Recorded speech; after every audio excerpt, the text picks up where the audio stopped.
jumped in a car right after you got off the stage. We did. And you came over. So how was it up on stage showing the game off for the first time? Well, it was nerve-wracking. We didn't know how they would respond, but yeah, we rehearsed it a ton of times, and the game held up. Basically, this is showing off a lot of deathmatch, team deathmatch.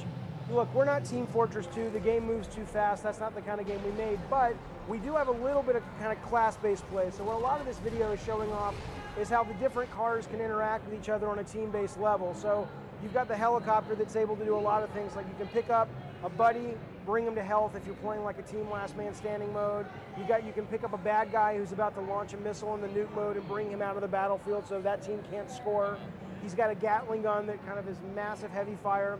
It's great for playing defense in our sort of capture the flag mode that we're calling nuke. You've got this rat rocket, I don't know if it showed that, which is kind of like an extermination van. It's got like a little rat on top of it that you can actually fire and fly in a level. That's really good that if in nuke mode you've launched their missile, the enemies launch their missile and you want to take that guy up into the skies and shoot it down.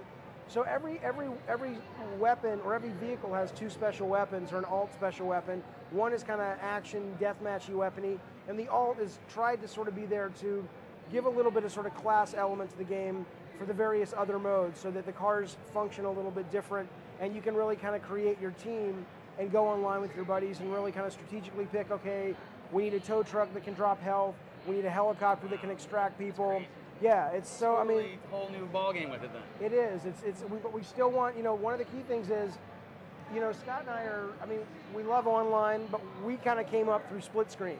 And so split screen not only is important from a standpoint of we're going to support 2 and 4 player split screen, but it's also we want to try to figure out a way to sort of create the mentality of split screen gaming online. Because what we find a lot of times that happens is, it's so fast that you step out of a bunker and you get shot in the head. Right. And you take a couple of steps and you get shot. Now, obviously, the people watching who are hardcore, like Modern Warfare 2 players, who are able to evolve beyond that poor playing style, they don't have that experience. But for a lot of us, we do, and we want to get into those games, but it's hard to form relationships with other players because you don't have enough time in a lot of ways. I'm not saying everybody, but that's been our experience. That's true. And so with Twisted, we've been really excited because the cars have more hit points, they have more health, so you can build those kind of split screen relationships where I'm chasing and you're racing to get the health and I'm trying to kill you. We have these health semis in the game, which are kind of like Knight Rider or Spy Hunter, right? Which are giant semi trucks, and you can drive into the back, and if you can kind of get in and shoot through, you fill up your health. That's cool. Well, you have enough hit points that we actually can get a little chase going, and we actually form an online relationship for